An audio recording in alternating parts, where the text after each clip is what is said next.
How's everyone doing out there? We're here for another exciting episode of the Canon Project. We have a very, very special guest today. We have Nicole Russel with us today, co-founder of Precious Dreams Foundation. Yes. And along with many other things, we're very, very excited to have Nicole here for what we're trying to make ode to women. And it's an honor to have such a impactful woman with us on the show today. So Nicole, thank you for coming on. Yes, I appreciate it. Thank you for having me. And I'm excited. let's get right to it. The first thing I wanted to ask you, I know that you were recently featured in Oprah Magazine. Yes. And that's like a huge deal to be in Oprah Magazine and just to be associated with Oprah. So can you just touch on that and let us know why you were in there and what that was about? So it was a crazy experience. I just feel like having Oprah co-sign anything is like the ultimate co-sign. Oh, yeah, that's like having the president say like she's it. You right, know? right. So I was so excited when I got the opportunity. The crazy thing is, someone on social media actually recommended me to the person that was casting for this. Oh wow. So they reached out to me, and like when you get an email and the subject that says Oprah Magazine, you're like, is this spam? Right. You didn't think it's real. Yeah. And I was reading it, and I still was like, is this real? Right. And then I ended up speaking. I got on the phone with the casting director, and I was like, how do you know who I am? Like, how do you guys even know about me? Yeah. And then she said the person's name, and I was like, I don't know who that is though. Right. And I looked on Instagram and I saw that they were following me, and I reached out. She was like, oh yeah, I recommended you. I've been following your foundation, Wow. your work for a minute. I love it. Right. So that was just like an incredible opportunity, and it just showed me that you never know who's watching you. Right. So like continuously making an effort to put our work on social media, right. and sometimes you don't think about it, especially when you're working with kids, you know, Mm-hmm. like, oh, I gotta capture this moment. Right. But it's important to, because other people wanna see what you're doing, and that's how you gain support from other people, and that's how you end up in Oprah Magazine. So, Absolutely. yeah, so it was huge. It was very exciting, and it's all because of Instagram. Wow. Yeah. And what did they cover in the magazine? So Exactly. the article is called The Beauty of Giving. Okay. And it showed the inner and outer beauty of philanthropists. Oh wow. Yeah, so it was interesting because one page was like how we look on the average day, Right. what we do and what that looks like. Right. And then the other page was like us having a full day of glam. Okay. Which actually made me feel super uncomfortable because I was like in a pink dress and Right. like heels, and I don't, I dress like this on the regular. Yes. I try to present myself in a way that makes other people feel comfortable, especially children. Okay. So it was interesting to have to shine a light on outer beauty, because Right. that's just not something I focus on. But it was cool. Absolutely. It was cool to get me out of my comfort zone a little bit. Right. Wow, that's awesome. Thank you. Definitely. And so you're the co-founder of Precious Dreams. Yes. That's your baby. Yes. And can you just let the viewers know what exactly the foundation does? What's the premise of it? How it got started? Yeah. So I started Precious Dreams in 2012, and I was inspired by an amazing individual named Miracle. Okay. She's 13 now, but at the time she was much younger, and my mother took her in as a foster child, and Miracle suffered from nightmares 7 nights a week. Mm. And it drove my mom crazy because Right. she was waking my mom up every single night. She was sleepwalking and fighting in her sleep, and she's just having these night terrors that reminded her of the trauma that she experienced prior to living with my mom. Absolutely. And so my mom was trying to figure out ways to help her cope, and she started introducing comfort items. Right. And it's things that I think like you and I would even take for granted, simple Right. things that we had that helped us sleep. Absolutely. And she started giving her pajamas. She started reading to her before bedtime and filling up her bed with teddy bears. And it just made such a big difference. And my mom reached out to me and she's like, you know what? We should start donating bedtime comfort items to foster children. And I was like, all right, cool, Mom. Right. Sounds good. And so it wasn't until I actually slept over at my mom's house, because I was in my 20s. I slept over at my mom's house at the time, and I experienced my sister having a nightmare and sleepwalking at the same time. Wow. And it just brought me to tears, like seeing her like struggling like that. And so I followed her into the room, and I woke her up, and she was crying, and I was like, do you want me to sit with you? Do you want to talk about it? And she was like, no, I have my teddy bears. Right. I'm going to go back to sleep. And she squeezed those teddy bears and turned over. And I just was like, oh my God, like we have to do this for all foster children. Wow. So I did some research and I was trying to find an organization that focused on comfort items for bed. Right. And I couldn't find one that had that as like their main focus. There were organizations that did pajamas, or some did like toiletries, Right.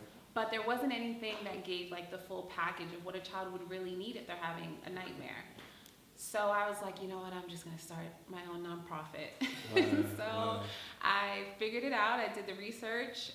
I started this organization, and I didn't dream big at the time. It Right. was, I just want to do this so I can simply help foster kids. Absolutely. And then a homeless shelter reached out and was like, we heard you're doing this for foster kids, but homeless kids are sleeping in their street clothes.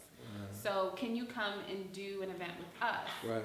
And I was like, oh, sure. I did that one event, and then New York State Department of Homeless Services called me after and was like, so we heard what you did at this shelter, and we need that at all of our shelters. How can we work with you? And after that, it just grew tremendously in the first year. And I think 6 months into launching the foundation, I got a call from Oprah Magazine, and they were like, we want to honor you as our hero of the year. Wow. And I was like, year? Like, we've only been Right, doing this right. for 6 months. Wow, wow. But it's incredible how it's something that's so simple, but most people just didn't think about it. Right. You know? Or even know about it. Right. There's so many programs that help kids with mental and physical health. And all these things and interactions and sports and all these cool things that kids can do during the day, but no one thinks about that precious time when children are lying awake at night by themselves. Right.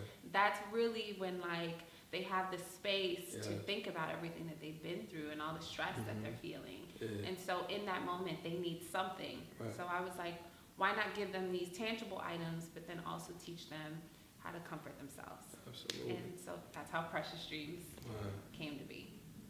Wow, that's amazing, and that's a very noble cause, and I'm getting chills here hearing about it and how it came about, and I definitely want to applaud you and tell you that Thank you. we here at Canada, we salute you and we love what you're doing. Thank you. And I know you recently went to Puerto Rico Yes. right after the hurricane and all of that took place down there, and can you tell us what that was about and Yeah. what for? Yeah, absolutely. So that was exciting for me. I'm actually part Puerto Rican, never been to Puerto Rico. Okay. I've never really had a reason to go to Puerto Rico. Right. And a good friend of mine who runs the Soundwave Foundation reached out, and she was like, I want to do something for hurricane relief, and I just don't know what. So I'm thinking maybe for the holidays we do a toy drive, and we go down there and we give out toys. And I was like, sure, I jumped on board. I said, I'd love to participate. And I said, how about we get Precious Dreams involved and we do comfort bags for the kids as well. And so it's crazy because we actually customize our comfort bags according to the child's age and gender. Right. But for Puerto Rico, it was a little different because I'm like, these kids don't have electricity. So giving them books at bedtime is not beneficial if they can't see. Right. So we actually ordered these really cool battery-operated night lights. Right. And so we went down and we gave these kids night lights and the books and Wow. everything else that they would need. So at bedtime, they could feel a little bit more comfortable and have at least this small light that they could put by their bed to make them feel better while they're dealing with this crazy situation that they're in that they didn't ask for, you know? Absolutely. And I think that's the same thing with the homeless youth and with the foster youth that we work with. They didn't ask for these situations, you know? And so it takes people like us to step in and to care and to Right. do as much as we can. And oftentimes, like, we just, if it's kind of like out of sight, out of mind. And so we're in New York, we're not really affected by what's happening in Puerto Rico, Sure. but they need us, you know, just like the children. And so it was really exciting to go down there and to connect with the people. And they were so grateful and welcoming and just positive. And like, I've never actually seen people come together in that way. Wow. Like, they cooked for us. They were just so happy we were there. They were speaking to us in Spanish and they knew we didn't understand, but they didn't care Right. anyway. They were Right. hugging us. And it was incredible to connect with them. And like, I'm looking forward to going back and doing more. That's beautiful.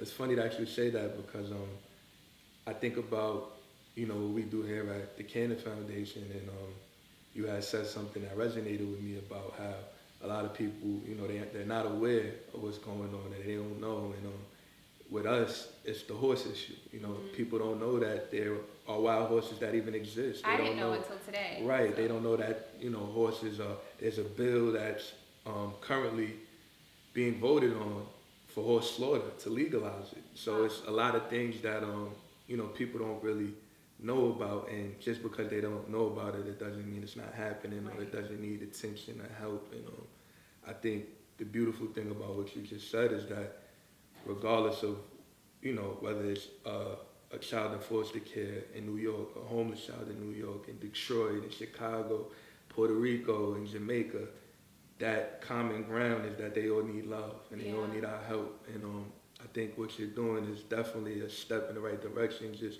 leading the troops to know that, you know, there's problems out there that we can help with, and it doesn't take much. You know, it just takes having the concern, having the care, having the love, and, you know, I really think that it's, you know, this is the time to do it. Yeah. And I definitely love what you're doing out there, and I know that you said this is the exciting thing. I know you have a book coming out, Yes. a self-help book. Yeah. And you talk about self-comfort, and can you give the people a little bit of that? Or that's too exclusive? Let us know. No, I'm excited to actually because so I signed with Wise Ink Publishing, and we just selected a launch date.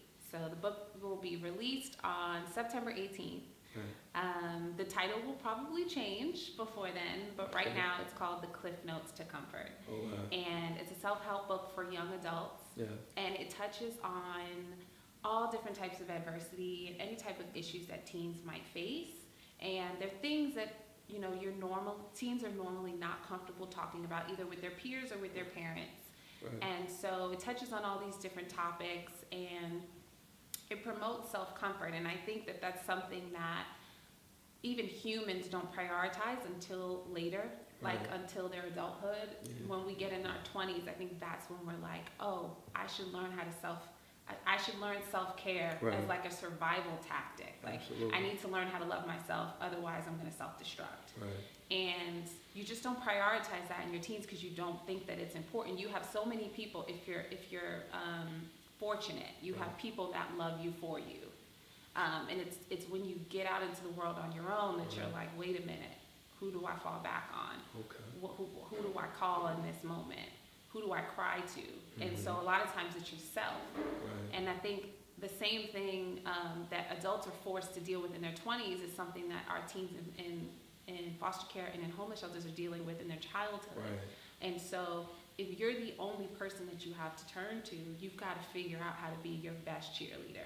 Absolutely. You know, so the book is teaching various ways to cope and heal and deal with heartbreak, with bullying, with peer pressure, with everything, with like sexting. Like it's just so many things that adults don't talk about with children that they need to be aware of, especially with social media. Like, you know, you date a boy and you like the boy and you guys are talking and he might say, send me something. You don't really think it's a big deal. You send one simple thing that lives forever. Forever. Yeah. And then what's the chances of that relationship lasting? For that long, right. So that it doesn't work out. Now this person has something this personal photo of you. Yeah. That they could use against you to harm you in so many different ways. So it's just, you know, things like that that kids should know and be aware of. Right. And it's like a manual that I'm really excited to share with teens. So when should we be looking out for that? September 18th. September 18th. There'll be a book tour. There'll be lots of press. There'll be a whole movement around it. And it's not just for children that are living in low income or in these vulnerable situations. It's for all teens. Okay. So, yeah. Absolutely. If you know a teen, buy the book. Absolutely.